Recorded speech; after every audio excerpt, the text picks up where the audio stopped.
छोरे किरे गई हैं या किसी शायर वाक तो नहीं लगी हुई निरा धूम ही धूम बचा खलोता है बालां दा बड़ा शिकार होंदा आग चलाई या धूम से दुखाया तो बस किदाई रिमशा रिमशा पता है किरे फाय लग गई हैं देख बुलेंदियां कोई नहीं ना सोच का ही लग दी छोरे क्यों कहंदे नाल खपदा पिया जिसले वेना खपदा ही पिया होंदा है ओया पोत्र परो वेखे ना धूम सारा दुख होया पता नहीं छे नु की याद आते पता नहीं केड़ी खाड़ नु भड़ जांदी है ठा ठो निकलदी काई दिल ते मेरा को जोर आंदा है ना बड़ा औखा इस घर तू ते ऐस छेर तू प्यो एवें ही खपदा रहना है मैं पता करेना पक्खा ला के अंदर सुती पई होसी मैं पता करदा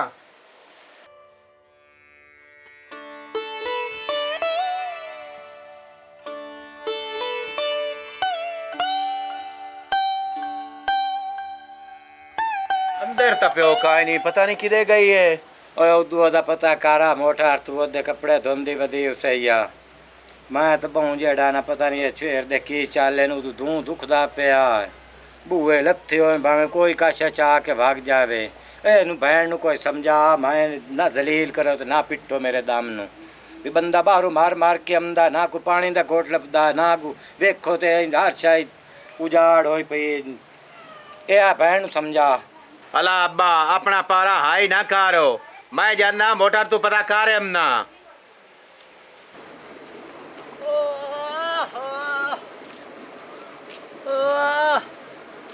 हाँ की आना है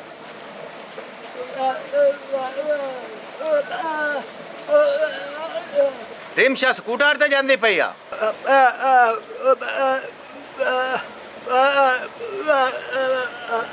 हलो और टोरो भाजिया ओनु ढूंढन चलिए भाजिया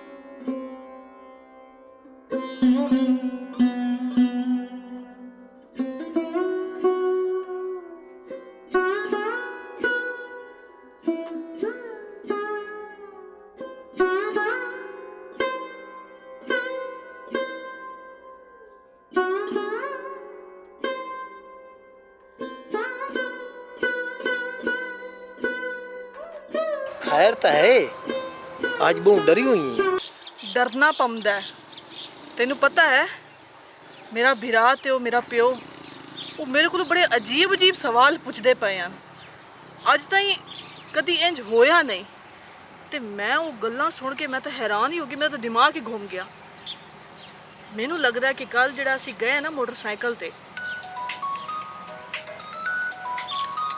किहदा फोन है तेरे बिरा दी मेरे वाली कॉल आई खुद दी ना कर उस दी कॉल आई चलो मैं कट छड़ी मैनू लगदा है किसे वेख लिया होना है या उन्हें आप वेख लिया होना या किसे दस छड़िया होना है मैनू लगदा है कि उन्होंने ना साथ शक हो गया है ते गल भी इंज है कि सानू हुण ना चोरी चोरी मिलना पवना है इंज सरेआम नहीं मिल सकते हुण चलो एहतियात कितनी रखसा है ए ओ वेख ला मैनू लगदा कि मेरा भिरा ना मैनू ही सुनदा वदा है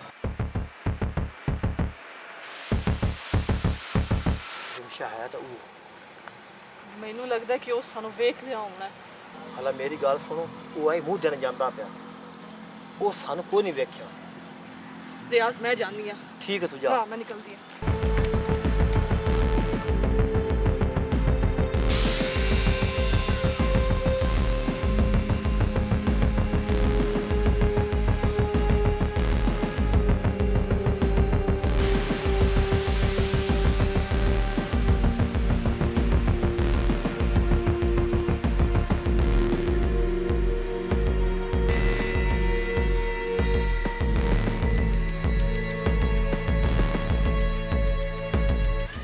हां और आ मेरी गल सुन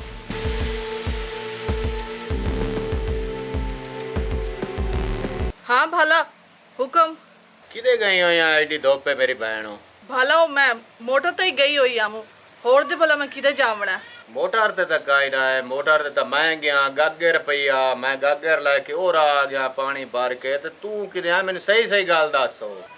भला मैं सही दसती पई आ, मैं कूड़ ते नहीं मरेंदी पई बिरावो। मैं मोटर ते ही गई हुई आमू ते गागर भरेंदी पई आमू, ते अचानक मेरी नजर पई है वो बकरी छुट्टी है ना, ते वो मकाई नु वड़ गई। ते मोड़ मैं ना उदे गई आ ते वो बकरी नु नाप के ना ओनु बांध छड्या। मोड़ हट के आई आ मोटर ते, मोड़ गागर ही गायब आ।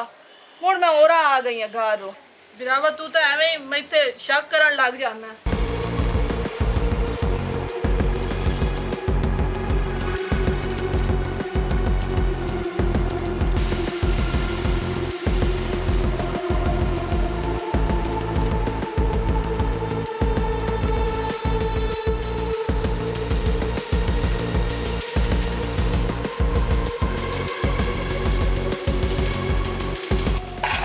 आ प्यो बाओ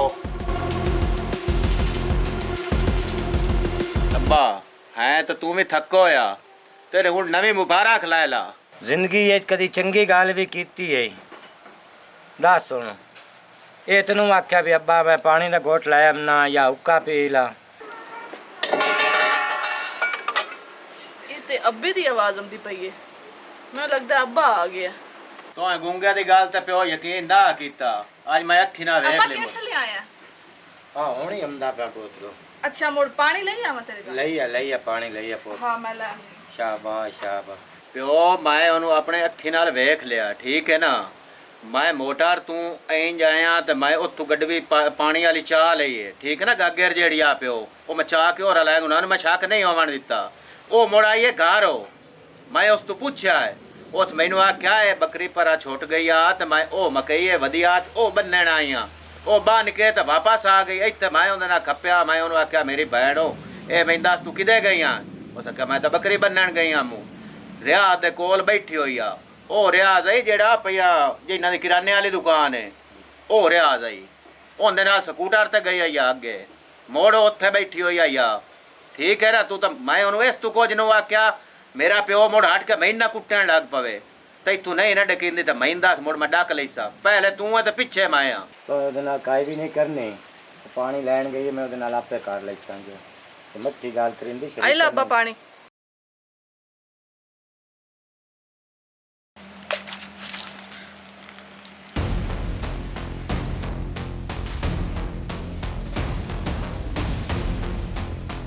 ऐ जाग बन ऐ दे बो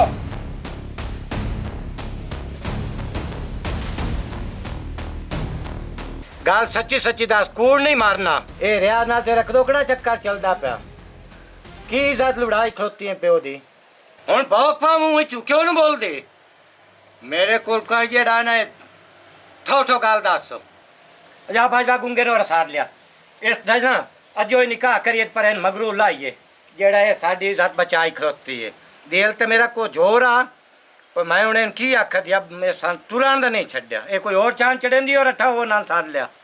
अब्बा अब्बा एडा जुल्म ना कर मेरे नाल, एडा जुल्म ना कर। उस गुंगे नाल मेरा निकाह ना करा, मैनू रियाज नाल पर ना छड़। उस विच की है बे? शर्म शर्म नूं आंदा पिया, मुंह वड्डेण लग्या शर्म नूं आंदा पिया। मोड़ू से खसाम दा ना लेंदी मेरे दिल ते कई चाल ही तो तेरे टोटे करके दरियावे ते लुड़ा छड्डा। तमाशा ते वेख मोड़ू से दा ना लेंदी।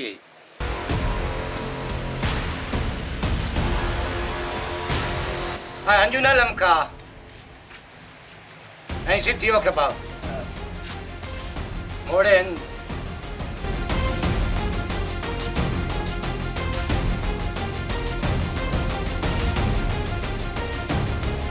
जा मौलवी साध लिया। डेट शेट का नहीं देनी है, हुणे निकाह करके तेन तोड़ छाड़ दो अपने हथी। बच्ची ये तेन दुआ का ओ मौलवी सदन गया। हाँ ताई बमी काला न पाऊँ। अब्बा मैं तेरे पैर पे नहीं तेज ना कर। हट चुप कर। ओ तुम जीते को पाओ।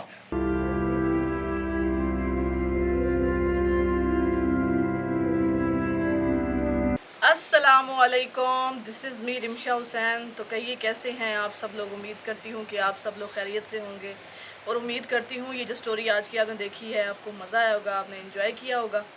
देखिए इसमें आपने देखा एक वालिद दिखाया गया है जो कि नहायत ही शरीफ इंसान है, गरीब है, लेकिन देखिए मेहनत मजदूरी करके वो अपनी बच्ची के लिए धूप ना देख रहा है ना छाँव देख रहा है, लेकिन मेहनत मजदूरी करके घर पर ले आकर यानी कि उसको खिला पिला रहा है, जो कि एक माँ बाप का फ़र्ज़ भी होता है। लेकिन देखिए उस बेटी ने क्या सिला दिया, जिस बेटी के लिए इतनी मेहनत मुशक्क़त जो है उसका वालिद कर रहा है, वो भी इस उम्र में, तो वो बेटी क्या सिला दे रही है। गरीब के पास तो होती ही इज़्ज़त है और वही इज़्ज़त उस बेटी ने नीलाम कर दी। वो देखिए वो शरीफ इंसान था, उससे ये बात बर्दाश्त ही नहीं हो सकी कि वो मतलब आखिरकार इतना सख्त फ़ैसला लेने पर मजबूर हो गया। लेकिन वो मजबूर किसने किया, उस बेटी ने ही मजबूर किया। तो ऐसे हालात पैदा हो जाते हैं कि इतने सख्त फ़ैसले करने पड़ जाते हैं, लेकिन उसके लिए मजबूर आप करते हैं। तो आप क्यों इस तरह मजबूर करते हैं। देखिए बाद में अब वो जो उसकी बेटी है वो भी पछताएगी सारी ज़िंदगी भर, लेकिन क्या फ़ायदा हासिल हुआ। आपने यानी कि अपने बाप की इज़्ज़त का नहीं सोचा, गलत किया ना आपने।